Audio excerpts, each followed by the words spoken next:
Just start. I'm standing at the side of an exam table of a scared 15-year-old. I'm holding her hand. She's about to have an ultrasound done. She's not sure how far along she is. See, I can't do it with notes. Ah! Keep going.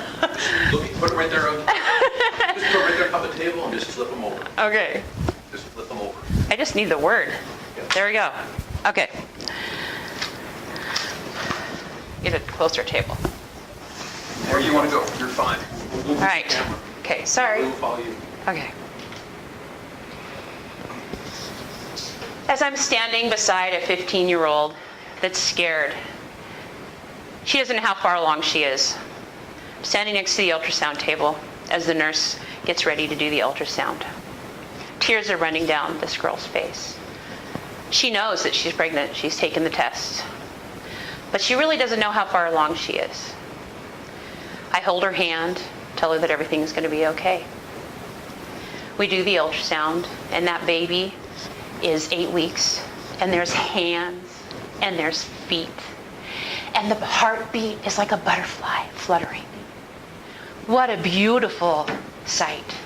What an amazing gift. That was my job for 10 years. I got to stand next to that ultrasound machine as these nurses showed these girls their babies for the first time. It was one of the most greatest moments when those girls' hearts would soften and you would watch them turn from the only choice I have is abortion to maybe I could parent or maybe I could place for adoption. That story that job was so amazing to me. But one of the reasons that it was so amazing to me was a story that I have from when I was in college. One of my best friends told me that I needed to go to the clinic with her to get a pregnancy test. So I took her to the clinic, and we walked in, and it was dark, and there were those metal chairs that are steel and black and cold. And I remember going, gosh, this doesn't look like a clinic you can go get whatever. I just went blank, a pregnancy test in. And then she got called up to the desk, and they took her back. And she went behind one of those big doors that goes click, click, click, click, click. I felt like I was in prison. It was terrifying. So I went and sat down and sat there for a minute, and in about 15 minutes I heard crying from the back of the building. So I got up and asked the receptionist if I could go help my friend. She told me that if I didn't sit down, I would be escorted out. So I sat down and patiently waited. About 15 more minutes went by, and then they came and got me and said, we really need you to go get your friend. I'm like, okay, what? You just told me I couldn't go back there, and now you're wanting me to? Well, you see, she's been in the recovery room too long, and we need her chair. So I went back there and graciously walked through the door to the recovery room. I can't keep doing this. To the recovery room. And the chairs were blue, the baby blue that looks dirty, and they were stained, and there were 4 girls in this room. All of them weeping, all of them sad, all of them broken. I realized I was in an abortion clinic and that my friend had just taken the life of her baby. I gently got her up, took her to the car, and drove home. He told me to move, so drove home. When we got home, she had become septic. She was sick for 2 months. Dropped out of school, never went back, and I still don't know what happened to her to this day. I lost my friend. She lost her child. As I remember back standing in the bathroom by myself at 22, looking at a pregnancy test, thinking to myself, this can't be true. This test can't be positive. I was raised with Christ. I knew I was crossing the line. I'd been with this guy for, I don't know, maybe 2 or 3 months. We kept our dating really pure in the beginning. We were both raised Catholic. I don't know if that's okay to say, but we were both raised Catholic. And we knew that we didn't want to cross that line. So we dated. And then he started getting really distant, and I started panicking. So I wore my red man killer dress because I knew I looked hot. And I went to dinner with him that night. And yep, we crossed the line. We knew we were wrong, but we crossed that line. Let me tell you, the dating stopped, the dinner stopped. All as it was back to the apartment. About 3 or 4 months went into it, and I had realized that I was probably pregnant. So I went and took that test. As I'm standing there looking at the test in the bathroom, willing it, almost like hoping that you could like will it to not be right. I have 3 choices. 1, to abort. Because of the incident with my friend, I knew that was not an option for me. 2, parent.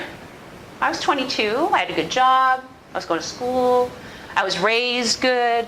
I could do that. Adoption? Adoption would have been another good option. But I don't know at 22 if I would have been able to place my child for adoption and not look back. So I chose at that minute that I was going to parent. I threw the test in the bathroom, and I knew there were a couple things I needed to do. I needed to get right with God. I needed to tell the dad, and I needed to get to a doctor. So I went to a tent revival, there we go, with my dad. And in that tent revival, they did an altar call, and me and my dad received Christ. I was about 7 months pregnant at the time. About a month later, we were both baptized. I told my son he had no chances of not being a Christian because he'd already been baptized twice. And we found a church. And it was hard to find a church. We went to a couple of churches that were very judgmental. It was still in the 80s, late 80s, and it was frowned upon to be a single mom. But we did find an amazing church that I spent, I think, probably the next 10 years in. So I found God. Now I needed to tell the dad. So we had an event to go to, and I'd been hiding the pregnancy from him, but I knew that he kind of knew that I was pregnant. You can't kind of really not tell, but I just told him I'd gained some weight. So we were at a wedding, of all places. Not just in a little wedding. We were at a big, huge wedding at a farm where you could hear the cows and the sheep making noises in the background. And he looks over at me and he says, "You know, we need to talk." I said, "Yeah, we kind of do."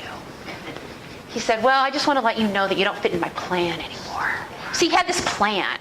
His plan was all laid out. And I fit in it, but I think he knew that I was pregnant. I wasn't going to fit his plan anymore. He was raised very, very strict. Went to all boys school all the way through college. That moment when I said, "Yeah, but I have something to tell you too. I'm pregnant." We didn't talk all the way home. It was a very quiet ride. He went home. He came over the next day. Said, "Now I really didn't fit in his plan." And he left. And I pretty much saw him, I think, one more time in the last 25 years of our son's life. But on Halloween, my bundle of joy was born. He was 8 pounds, 15 ounces. He's 25 now. He's the joy of my life. He works in the oil fields. He's one of the most compassionate, loving people that have ever been put on the planet. He's very protective of his mama. And he's amazing. So as I was standing in the bathroom looking at that pregnancy test, reflecting on that, and then reflecting on where I was going with my life, I knew that I was going to be the best single mom I could be. And I started to go to church on Sunday, which was good. And then I tried to teach Sunday school, which was really good. And then my mom and dad decided that they were going to watch my son on Fridays so I could have some time to myself. Probably not a good idea. I went right back to the bars because I knew that I had to find a daddy for my son, even though I knew down deep that God was providing everything I needed. So, anyway, I'm on page 7 here. So I started dating, and this one guy that I met in the bar, actually wearing that red dress, probably not a good idea to wear that red dress anymore. He loved Cameron, or my son. Do I say their name? Okay, he loved Cameron. And we started doing a lot of really good things together. And he went to church with me. And we hadn't crossed that line. Later on, of course, we crossed that line. It doesn't take long. And later on, about 2 or 3 months later, I found myself standing in the bathroom with a pregnancy test again. Now I can hear all of you. Didn't she learn the first time? I've heard it all, believe me. But I knew that I wasn't going to abort. I knew that adoption wasn't an option. I already had a child. So I decided I was going to parent. I told the dad that I was going to parent. He was excited. He actually asked me to marry him. Never put a ring on my finger. And 2 days after Spencer was born, he disappeared. I mean, really disappeared. He fell off the face of the planet. I've never heard from him again, never been able to find him. There I was, now alone, 2 boys to raise by myself. Where do you think I went? Back to the bar to find another guy, right? Because I knew that's all I knew. I had to find a dad for my sons, even though I knew that God was there. So back to the bar I went. Sure enough, Prince Charming arrived. We danced all night. He knew that I was a mom of 2 boys. He wanted children. The next day, he showed up at my house with a dozen roses, asked me to breakfast. We started going to church together. The boys loved him.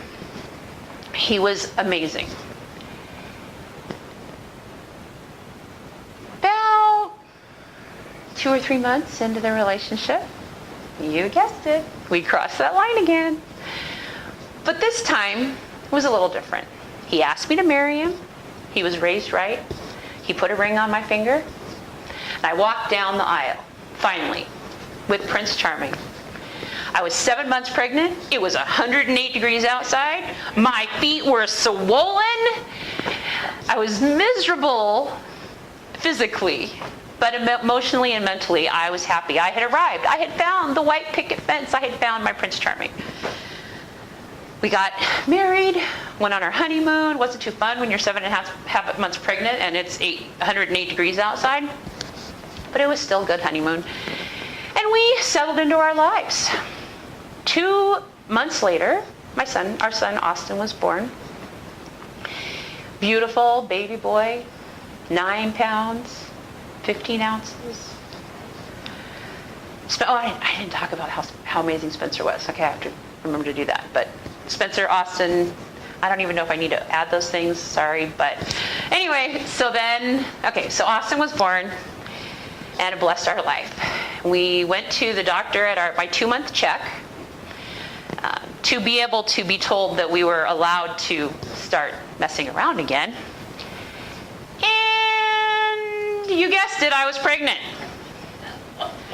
My brother used to joke and say that I could get pregnant standing downwind. He's probably right. After her, we had my tubes tied. She was born 9 months later, and that completed our family. We had 3 boys and a girl. Life was good. She was 8 months old, and I got a phone call, I'll never forget. My husband had gone to work. It was in the middle of summer. One of those phone calls that should be on the movies, where everything stands still. Hello? It's 5:30 in the morning. Hello? Yes. I just want to let you know that I'm sleeping with your husband, and I'm not the first, and he broke up with me, so I'm really pissed off. And I just want to let you know that I'm not the only one, so you just better be careful. Hello? Who is this? Are you sure you're talking about the right person? Oh yeah, your husband, he works for the heating and air conditioning company? Yeah. Yeah, no, it's the right one. I fell to the floor. When was he even doing that? We had 4 kids. We both worked full time. We're running around with our heads cut off. We were at church. We went to youth group. Our kids were in sports. I was just completely devastated. So I called him at work and said, hey, honey, we got a family emergency. You need to come home right now. So he came home, and I got a babysitter to watch the kids. And I said, we got to go for a drive. He's like, well, you told me a family emergency. What's wrong? Is it the kids? Is it our parents? I said, no, it's our marriage. He said, what do you mean? I said, well, I got a phone call this morning from your girlfriend. And she wasn't too happy because apparently we broke it off with her. And yeah, so you want to share with me about this? You want to fix this? What do you want to do? Because, I really don't think that's a good idea and it's not really healthy for our marriage. He apologized, asked me to forgive him, said that whatever we needed to do to fix it, we would. He repented, and 2 weeks later, my brother lived in Montana and had asked him to come work for the company that he worked for. So we packed up a U-Haul. Well, I should say I packed up a U-Haul. He had to go to work. So I had to work a full-time job, paint the fireplace, don't ask. It was really crazy. Pack up 4 kids and move them to Montana. Got to Montana, I said, I don't care where we live, just get me out of California. We lived in a 500 square foot home with 4 kids and my brother. You had to go outside to change your mind, right? 1 bathroom. The 2 little ones, actually, his bedrooms were in the laundry room because we didn't have anywhere else to put them. But there was a little sunroom on the outside of the house that had an old Jeep seat in it that the sun came in. And let me tell you, I would sit there and read my Bible and heal. My husband told me that we weren't allowed to tell anyone. So we couldn't tell anyone why we all of a sudden decided to leave our moms and our dads and our families and our friends and our church to all of a sudden just move to Montana. In fact, none of them ever knew till about 10 years later why we had moved. So we moved, and we're in this little house, and I was finding God, and the kids were all good, and I was like, okay, I can do this. We moved to a bigger house eventually. And I remember there was this huge rock wall in front of the house. And I would sit on it and think sometimes and pray. And I started thinking that lately my husband had coming home later. A lot later than he should have been if he was off at 4. I knew where he was, though. He was in a bar around the corner from our house. So I dressed up, and I went down to that bar. And I walked into that bar door, and I said, do you really want to go there again? And I flipped my hair, and I walked out. And I went home, and I sat on that porch. And he came home 2 minutes later. Honey, I really don't want to go there. I said, well, you're putting yourself in a position where you're going to go there. We go to church. We teach Sunday school. You go to Promise Keepers. You can't go there. So he got down on his knees in our front yard by that little wall, and he said, dear Lord, help me, whatever it takes, to not cheat on my wife anymore. 2 days later, he fell through a roof, shattered his 3rd vertebrae, and was disabled for 1.5 years. He used to tease that we need to be careful what we pray for, because God answered that prayer in a huge way. For the next 3 or 4 years, our life was good. Because he was in a back brace, and I knew exactly where he was and what he was doing. So, I don't know if I'm supposed to say so. Life went on until he had to go back to work. What does a man who broke his back, can't lift anything, do? He wasn't going to be happy behind a desk. So the Lord led him to a trucking company. Are you kidding me? I'm supposed to let him be a trucker? Do you have any much free time he's going to have on his hands? Lord, you can't want that. Sure enough, he became a trucker. And about 9 years into our marriage, I felt that cloud. I'd felt it before. I knew what it was. I called him on it one day in the garage. He said, honey, you know, I really think that $80 in Chicago for dinner for you is a little bit high. Don't you think? Well, I'm just consoling a friend that I met in Chicago. I said, are you sure that's all it is? Yes, I promise that's all it is. So he came home. It was our anniversary, our 9-year anniversary. And we went to dinner and had a really good conversation. And I asked him about it again, and he started going into that he had been abused when he was little, which he had, and that he never really found balance, which I don't think he did. Later on in the evening, we decided we were going to go take the kids camping, we went on a family vacation and take the kids camping. So we were in the garage having a conversation, and he realized that we needed a part, I think a light bulb or something, for the camper. And he was going to go get it. Well, it's 8 o'clock at night, maybe. Kids were all settled for the night, and I was getting everything ready to go camping. And he got on his motorcycle to go get a part. 9 o'clock, 10 o'clock, 11 o'clock, 2 o'clock. I'm like, I don't think he's coming home. So, okay, gotta quit saying so. I don't think he's coming home. I started to panic. Oh my gosh, I don't think he's coming home. What do I do? He went to get a part. He's not home. So I didn't, of course, sleep. I just sat up all night reading my Bible and journaling. The next morning, about 5 or 6 o'clock, I was hoping that I'd find him home. And he wasn't home.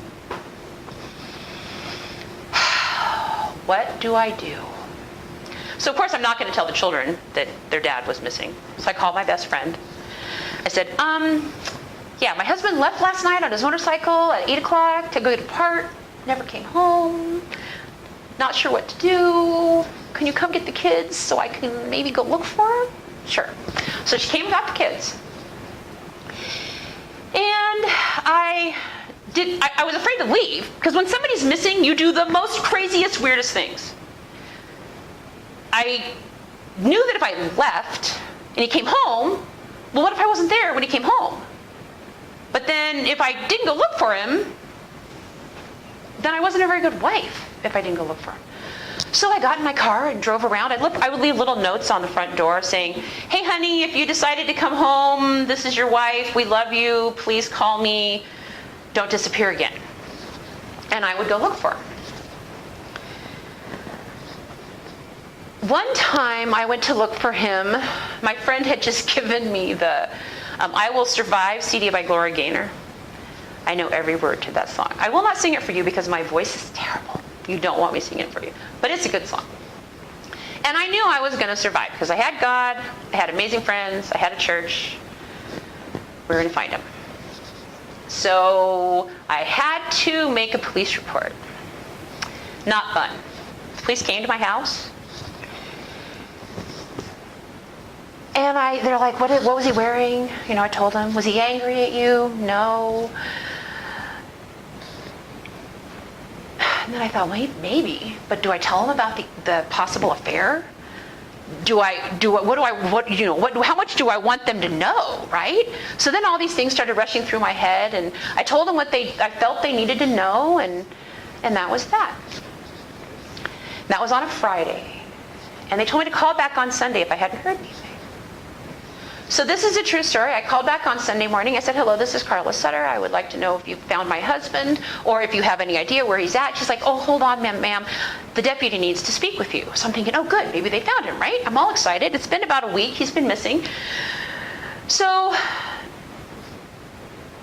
the lady gets on the phone and says, ma'am, yeah, about that police report. The cop that had it in his car got called to a shooting in Big Sky, was on his way up to Big Sky, got cut off by an old lady, ended up in the ravine, your report floated down the river, and it never got filed. So I'm like, so my husband's been missing for 5 days, and no one's been looking? So I had to retell the whole thing again to the police officers, who then made another report.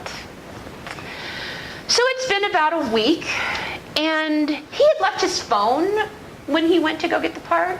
I thought that was kind of weird, because he never left his phone, but it was okay. It's 5:30 in the morning. Phone rings. I really do not want to answer that phone. But I answer it. Hello? Hello, who is this? Hello? Well, this is Karla. Who's this? What are you doing answering my boyfriend's phone? What are you doing calling my husband's phone? Husband? Yeah, husband. No, I must have the wrong number. Yeah, you must have the wrong number. Tell me what he looks like. We realized she didn't have the wrong number. She lived in Chicago. He would stop there. That's where the $80 dinner came from. And she wanted to know where he was because she was supposed to talk to her and he hadn't been calling her and she was worried. And I said, well, let me tell you something. He got on his motorcycle, went to look for a part, never came home. He's been missing for a week. Have you heard from him? Believe it or not, we became friends. Because I knew that if he was on his way to Chicago on his motorcycle, that I would need to know if he got there. And she became friends with me because she wanted to make sure he was okay. So we actually started talking over the 5 weeks and became friends. She actually apologized. He had told her that he was single, that he was in the middle of a divorce with a very over-controlling ex-wife. Anyway, but he wasn't divorced, and we were both worried. Later on, we just kept looking. On my birthday, my friend brought me some chocolate cake. The kids had, I think, pretty much gone to bed. It was about 10:30-ish. He'd been missing for 5 weeks and a few days. And I got a knock on the door. And it wasn't just one person at my door at 10:30 on my birthday. It was the pastor, the pastor's wife, Pastor Hebert, his wife, my best friend, and her husband. I knew why they were there. He had gone home to be with the Lord. In fact, we had seen the ambulances the mile away from our house, wondering if there was another accident at that corner, but it was them recovering my husband's body. I called the girlfriend. She actually sent lilies to his funeral. I did the funeral. I glorified him. I glorified God. And moved on. A year later, I went to work at Zoe, which is why we're here. I think that's it. And I don't know how to end it, because when you normally end it, you go, okay, and I've spent a week with the director and your staff and the board, and they're amazing, and I feel like I'm best friends with them, and I'm really excited about what your center is doing, and you guys really need an ultrasound machine, and everybody give us your money. You know, that's that's that. So that's about 25 minutes. That's that. And I don't even, like I said, there's probably things, I see there's even things in here I didn't say, and but